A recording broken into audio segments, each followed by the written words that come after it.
Yo fellas, how's it going? It's your boy JP, back with another video. So in this video, I want to give some advice to the young ones. So what you should do if you're under 18 with a fat butt or a skinny fat body. So I had a mother recently DM me on Instagram, and she was saying about how her 9-year-old son was struggling with insecurity of having a fat butt, how he was having, I think it was issues in school, or he was Googling how to get rid of his butt fat.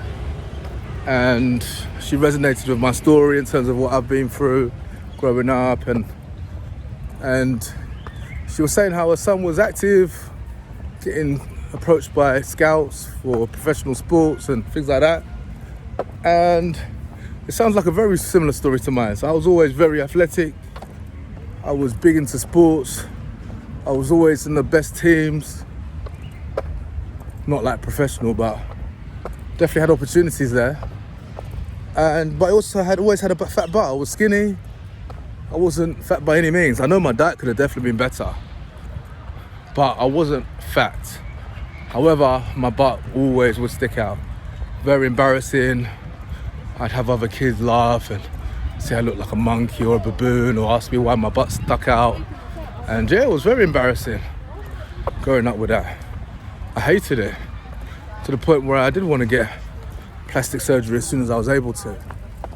And I kind of carried that insecurity even until I was 18.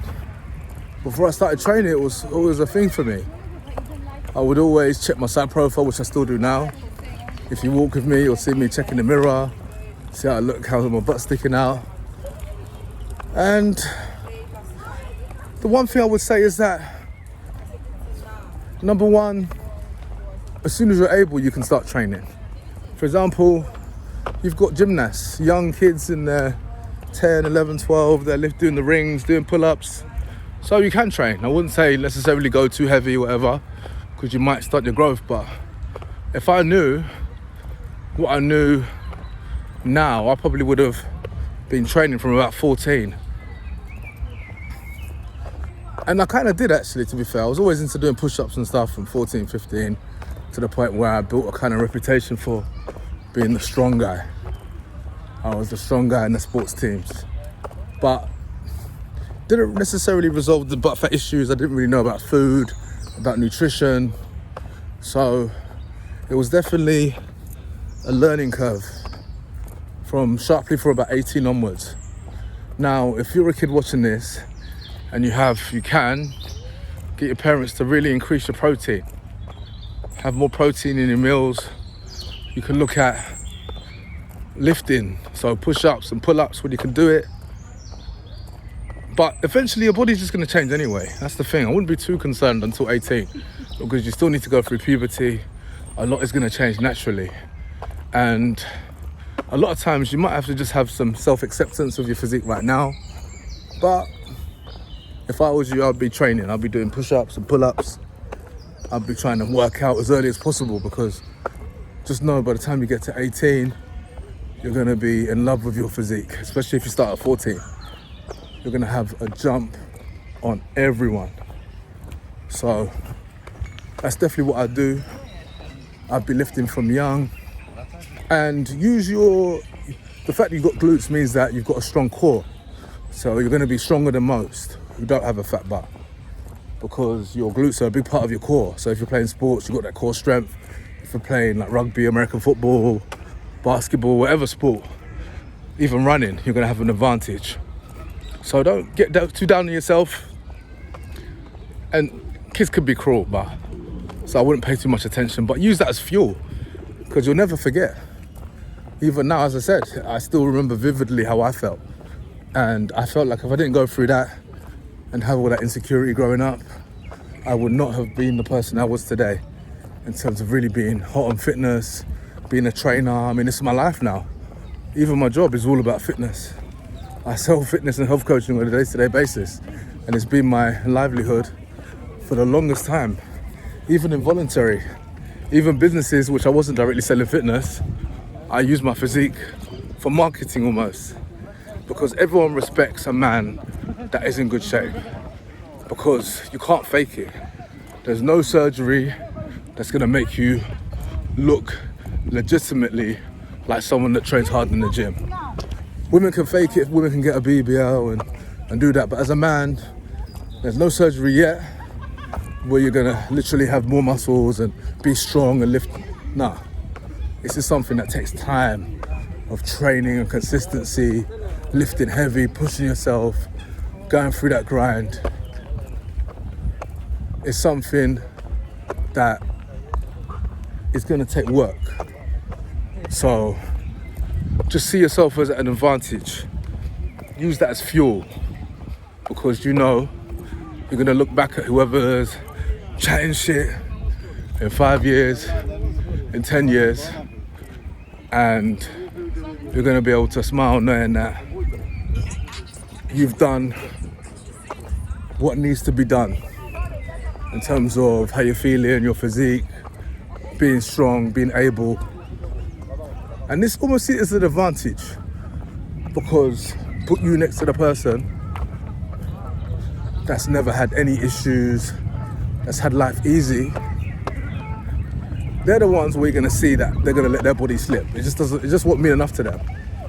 So they're gonna have the big stomachs and the chest fat, and so use it as fuel, because it's gonna serve you well. Because there's gonna be times where you're not gonna feel like training. You're gonna be like, it's gonna be raining or cold, and you're just not gonna feel like it. But because you have that fuel, because you've got that inner fire, inner drive from the insecurity and the comments, that's gonna keep you going. And you're gonna succeed, because it's not easy. If I think about all my boys that I've known for the longest time, I'm the only one that stuck to fitness. I'm the only one, and they're looking at me wondering how I did it or getting inspiration from me. But they'll never have that, they'll never ever have that drive to succeed, because it just doesn't mean enough. It's like you see those people that grew up in poverty, like extreme poverty, and now they're balling out. It's because they know what it's like to be poor and struggling, having no food to eat. So they have that extra drive and hunger. It's the same thing. So parents, if you're watching this for your kids, see it as a blessing, because you can teach them to use this as fuel to make them stronger mentally, physically, and really use this as a catalyst for a bright future, for confidence, increased self-esteem. Because once they do this and they do transform their body to a body they're proud of, their confidence is going to be so high.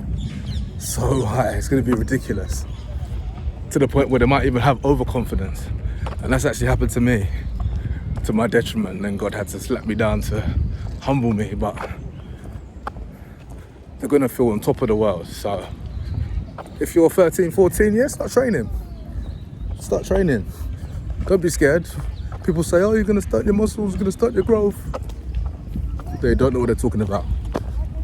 If you was back in the Roman times, gladiator times, Roman Empire, or Spartans, yeah, in Greece, their 13, 14-year-olds were training hard. So you start training hard, lifting heavy, follow the advice in my videos. Okay, you might not be able to get a gym membership now, but you can be doing push-ups, you can be doing pull-ups, you can be doing bodyweight squats. You can get weights at home. Grab some weights at home. Watch how you look in 5 years. By the time you are able to go to the gym, you're gonna have a jump on everybody.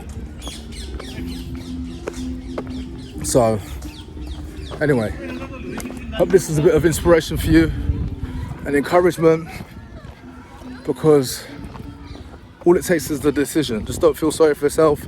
If you found this video, congratulations. Take action tomorrow. Don't wait. Don't wait. Hit the gym, do the workouts, and you're gonna see the difference in no time. All right, guys. Thanks for watching. Catch you on the next one.